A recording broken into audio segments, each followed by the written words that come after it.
नमस्कार, मी API शत्रुघ्न पाटील। दिनांक 5/5/2025 रोजी सायंकाळी आम्हाला माहिती मिळाली की आग्रा हायवेपासून 1 किलोमीटर अंतरावर गडतारकडे जाणाऱ्या रोडवर एका शेतात पुरुष जातीचे प्रेत पडलेले आहे अशी माहिती मिळाली। सदर ठिकाणी आम्ही जाऊन खात्री केली असता एका पुरुष जातीच्या प्रेत मिळून आले।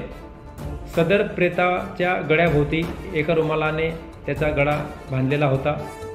त्यानंतर आम्ही आजूबाजूच्या गावातील व इतर परिसरातील लोकांनी प्रेताची पाहणी केली असता, परंतु सदर प्रेत हे कुणाचेही माहितीचे किंवा ओळखीचे मिळून आले नाही। त्यानंतर सदर प्रेत हे आम्ही PM कामी ठाणेर हॉस्पिटल या ठिकाणी पाठविले।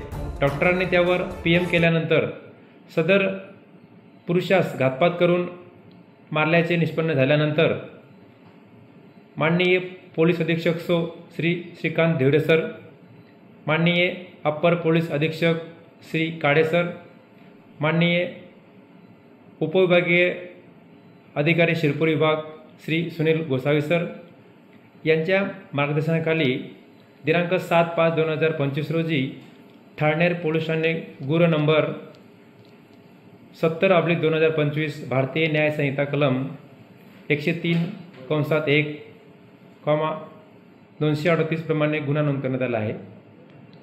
सर्व नागरिकांना असे आवाहन करण्यात येते की सदर गुन्ह्यामधील मयत हा कुणाचा नातेवाईक असेल, कुणाचा ओळखीचा असेल, कुणाचा मित्र असेल, त्यांनी कृपया सदर मयताचे फोटो पाहून अशी काही माहिती मिळून आल्यास ठाणेर पोलीस ठाणे येथे संपर्क साधावा। जो कोणी मयताच्या ओळखीबाबत माहिती देईल त्यांना योग्य ते बक्षीस देण्यात येईल।